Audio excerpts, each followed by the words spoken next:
For 20 years, my mother had one rule: don't ask where your little brothers go. On her deathbed, she finally told me. I don't know why I'm writing this. I guess some part of me thinks that if I type it all out, make it digital and real in a way that isn't just a buzzing in my skull, maybe I can understand it.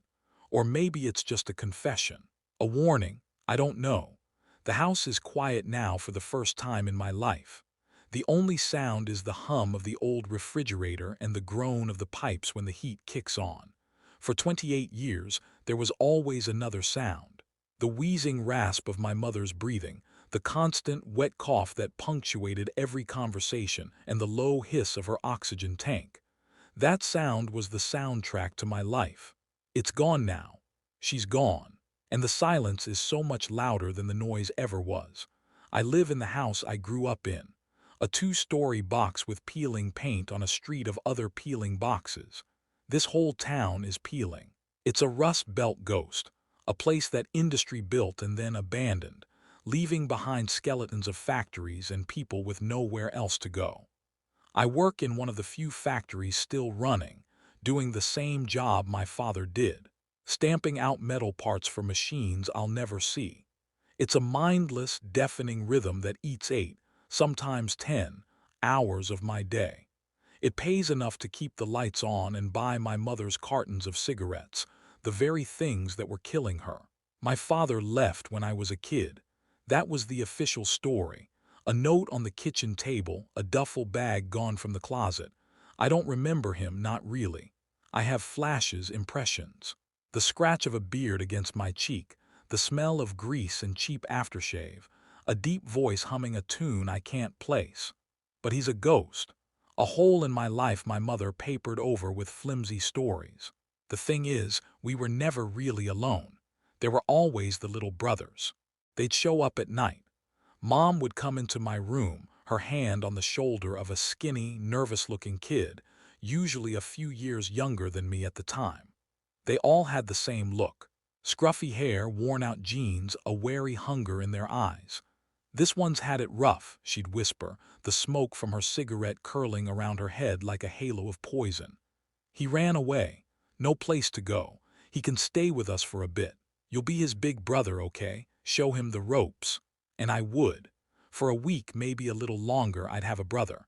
The first one, I remember his name was No. Let's just call him the first. He was quiet, but he loved my video games. We'd stay up late, the glow of the TV screen painting our faces, a bag of chips between us. I taught him the secret moves, the cheat codes. He'd sleep in the spare bunk bed, and in the dark, I'd hear him breathing, a small, steady presence in the room. It was nice, not being the only kid in the house. Then one morning, I'd wake up and the bunk would be empty. The sheets were neatly folded, his worn-out backpack gone. The first time it happened, I panicked. I ran downstairs, thinking he'd run away again.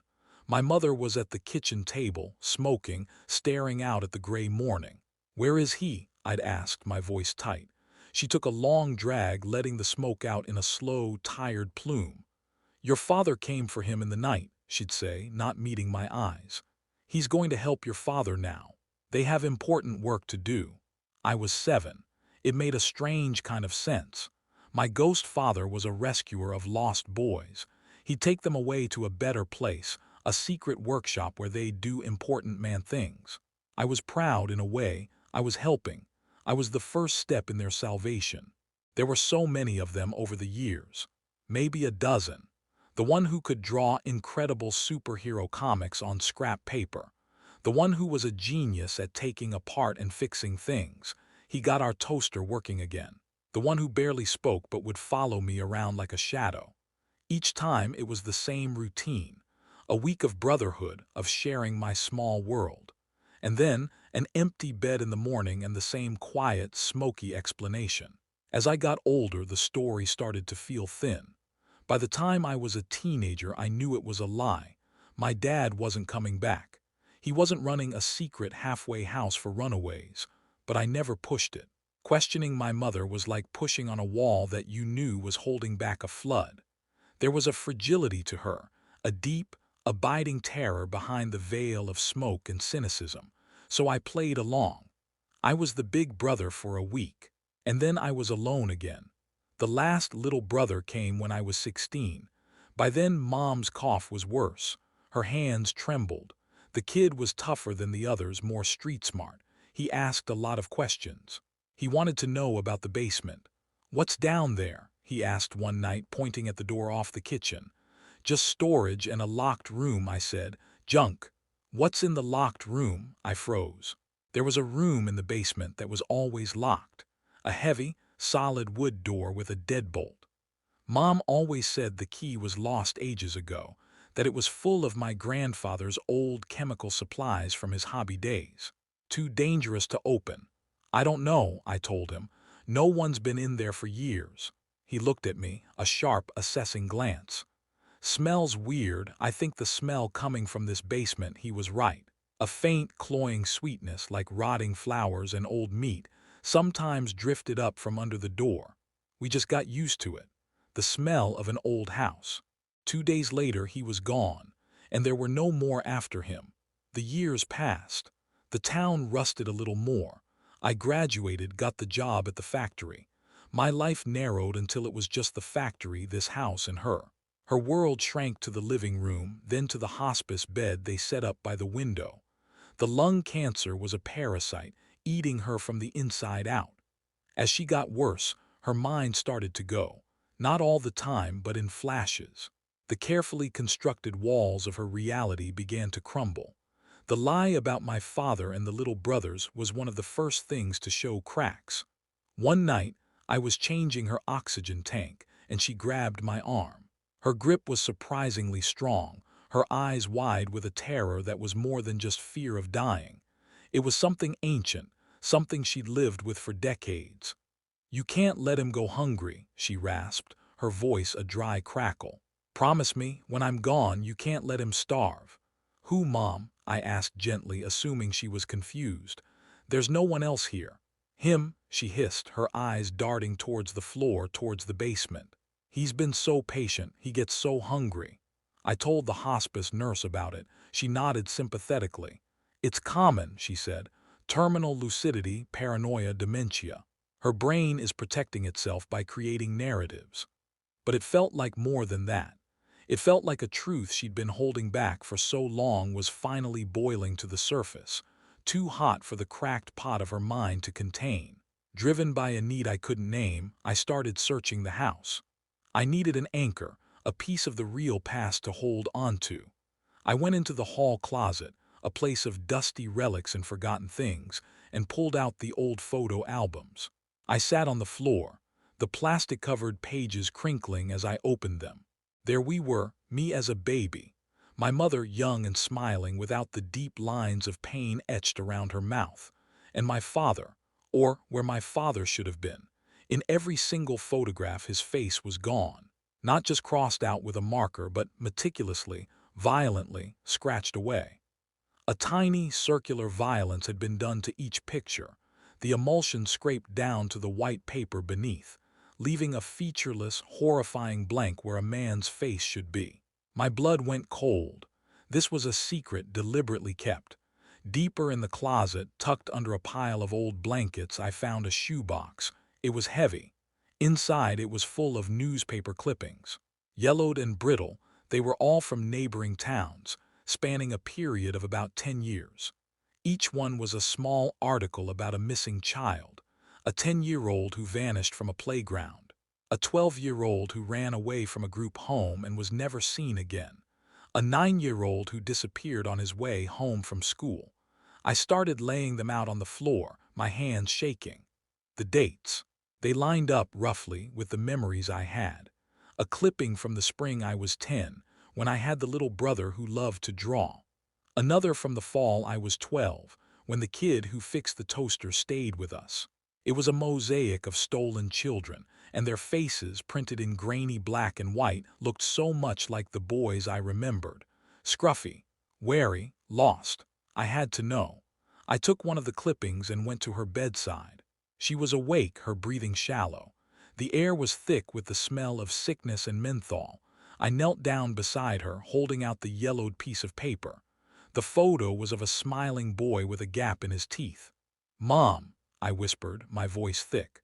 I remember him. He liked my comic books. You told me Dad came for him. Her eyes focused on the clipping, and for a moment the fog of morphine and illness cleared. A tear, thick and slow, traced a path through the wrinkles on her cheek. She didn't speak. Instead, her trembling hand fumbled with the drawer of her bedside table. She pulled something out and pushed it into my hand. It was an old VHS tape. No label. "Watch this," she whispered, her breath catching. Her fingers gripped mine, a bundle of cold twigs. "After, not before, then you'll know." Her eyes held mine, and the terror I'd seen before was back, stark and absolute. "You have to be the strong one now. You have to take over. You have to feed him." Those were the last words she ever said to me. She slipped into a coma that evening and passed away 2 days later. For a week, the house was a blur of logistics. The funeral home, the paperwork, the well-meaning neighbors with their casseroles. I moved through it all like a ghost in my own home. The silence was a heavy presence. The VHS tape sat on the kitchen counter, a black plastic rectangle full of answers I was terrified to hear. Finally, last night, I couldn't stand it anymore. The not knowing was worse than whatever horror the tape contained. I had to know what I was inheriting. I dug the old VCR out of the closet, a dusty behemoth from another age, and hooked it up to the small TV in the living room. My hands trembled as I pushed the tape in. The machine whirred and clunked, then the screen flickered to life with a burst of blue and static. The picture that resolved was grainy, the color washed out. It was a backyard barbecue. The date stamp in the corner read July 1998. I was a toddler in the video, chasing a ball across a patchy lawn. My mother, impossibly young, was laughing, holding a plate of hot dogs. And then the camera panned and I saw him, my father. He was a normal-looking man. Brown hair, a kind smile, the same build as me.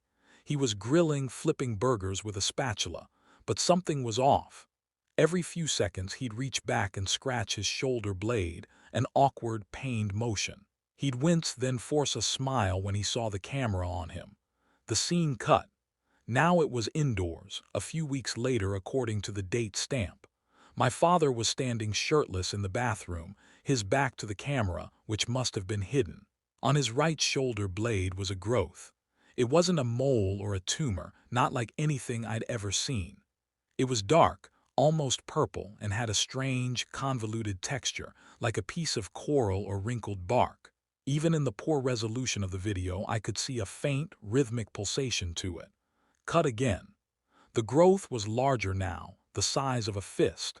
It had spread, tendrils of the same dark, veined tissue branching out over his back. My mother's voice, younger but strained with panic, was audible from behind the camera, talking to someone on the phone. "The doctors don't know what it is. They did a biopsy, but the sample, they said it was inert tissue, but it keeps growing. No, it's not cancerous. They said it's not cellular at all." Another jump. A doctor's office. The camera was shaky, probably my mother filming from her lap. A doctor was pointing at a series of X-rays on a light box. "As you can see," the doctor said, his voice clinical and detached, "it doesn't seem to be attached to the bone or the muscular structure. It's almost as if it's superimposed. We've never seen anything like it. It's proliferating at an exponential rate, but we can't identify what it is." The final scene change was the most jarring. The lighting was poor, the room lit by candles. My parents were in a cramped, cluttered room that looked like some back-alley fortune-teller's parlor. An old woman with a face like a dried apple sat across from them. Incense smoke curled in the air. "It is not a sickness," the old woman said, her voice a reedy whisper. "It is a seed, a passenger. It fell from a cold star and found a warm place to root. It eats, it grows. That is all it knows." "Can you remove it?" my father asked, his voice raw with desperation. The old woman shook her head slowly. "To remove it is to kill you. It is part of you now. Its roots are in your blood, your heart. It will consume you. And when it is done with you, it will keep growing. It will consume everything." "What can we do?" my mother's voice pleaded. "Its hunger can be sated," the mystic said, her dark eyes glinting in the candlelight. Bargained with, it needs life. Not the life it is attached to, but new life. Small offerings and it will slow the growth. It will keep it dormant. You feed the one or it will feed on the many. The video cut to static, but the audio continued. It was my mother's voice, older now, recorded over the static. A narration, a confession. He wouldn't do it, she said, her voice flat and dead, the voice I'd known my whole life. Your father, he was a good man. He said he'd rather die. And he did. The growth, it took him over. It didn't just cover him, it absorbed him, changed him. But it was still him in there somewhere. And it was still hungry, it kept growing. It would have filled the house, the street, the town. The old woman was right, so I made a choice. I put it in the basement, I locked the door, and I fed it. I chose. I looked at the bedside table where she had passed. The key was still there where she'd left it. A single, old-fashioned skeleton key, its brass tarnished with age and use. My hand was steady as I picked it up. There was no choice, was there? There was only duty. The legacy she'd left me. I walked to the kitchen and opened the door to the basement. The air that rose to meet me was thick, heavy, and cold. It smelled of damp earth, mildew, and that cloying, sickly sweet scent, much stronger now. It coated the back of my throat. I flipped the switch, and a single, bare bulb at the bottom of the stairs flickered on, casting long, dancing shadows. Each wooden step groaned under my weight. The basement was unfinished, with a concrete floor and stone walls that wept with moisture. It was filled with the junk of a lifetime old furniture under white sheets like sleeping ghosts, boxes of forgotten belongings, my old toys. But I only had eyes for the door at the far end of the room. It was just as I remembered, but worse. The wood was dark and stained, warped from the damp. A strange, dark mold crept out from the edges of the frame. The deadbolt was thick and rusted. I could see deep, long scratches on the wood, gouges that seemed to start from about waist high. From the inside, my heart was screaming against my ribs. The key felt like a block of ice in my palm. This was it, the heart of the house, the source of the rot that had consumed my family, my town, my entire life. I put the key in the lock. It was stiff, and I had to put my shoulder into it to get it to turn. The thunk of the deadbolt sliding back was the loudest sound I'd ever heard. I took a deep breath, the foul air filling my lungs, and pulled the door open. It wasn't a room anymore. The concept of a room, four walls, a floor, a ceiling, was gone. Every surface was covered in a single, contiguous mass of living flesh. It was a pulsating, vein-riddled membrane, the color of a deep bruise, glistening wetly in the dim light of the bare bulb from the main basement. It moved with a slow, rhythmic undulation like a lung breathing. The sweet, rotten smell was overwhelming, a physical force that made my eyes water. It was a terrarium of nightmare biology, a cancerous womb that had consumed its container. Hanging from the center of the ceiling, suspended by thick, umbilical-like cords of the same flesh, was a shape. It was vaguely humanoid, a torso and limbs all fused into a single, tumorous mass. And from the center of that mass, a face looked down at me. The features were distorted, swollen, but I recognized them from the home video. The shape of the jaw, the line of the nose, and the eyes. They were his eyes. Open, aware, and filled with an ancient, bottomless hunger. It didn't make a sound. It didn't have to. As our gazes met, a thought bloomed in my mind, a voice that was not a voice, a feeling that was not my own. It was a simple, primal, all-consuming concept that echoed through every cell of my being. Hungry. I stood frozen in the doorway, the key cold in my hand, my mind a blank slate of pure terror. As I watched, paralyzed, a tendril of the flesh on the wall nearest to me began to move. It wasn't fast, but it was deliberate. It elongated, stretching out from the wall, a new vein pulsing to life along its length. It grew before my very eyes, reaching for me across the threshold. It had been months, maybe even years since the last time my mother had been able to walk down these stairs, years since its last meal. The hunger was a screaming, physical agony that I could feel radiating from the creature in waves. I closed my eyes and a slideshow of faces flashed against the darkness of my eyelids. The boy who loved video games, the one who could draw, the quiet shadow, all the little brothers. I saw their faces not as they were when they were with me, full of hope and a cautious trust, but as they must have been in their final moments, staring into this same pulsing, hungry abyss. My breath hitched. My entire life had been a lie built on top of a horror I could never have imagined. I was the son of a monster, the son of a warden. And now, the choice my mother made all those years ago was mine. I took a step back, pulling the warped door shut. The tendril of flesh slapped against the wood on the other side, a wet, insistent sound. I turned the key, and the deadbolt shot home with a deafening crack of finality. I walked up the stairs, through the kitchen, and out the front door of the silent, rotting house. I didn't look back. The evening air of my dying town felt cool on my face. The streetlights cast long, orange stripes on the cracked pavement. I know what I have to do. I have to be the strong one now. I have to stop its growth. But first I have to feed him. I shoved my hands in my pockets and started walking, my footsteps echoing in the empty street. I walked towards the glow of the downtown lights, towards the bus station, towards the overpass, towards the parts of town where the lost kids always seem to congregate. And as I write this now, after my first new little brother has gone, I feel it in my chest, the weight my mother carried for her whole life.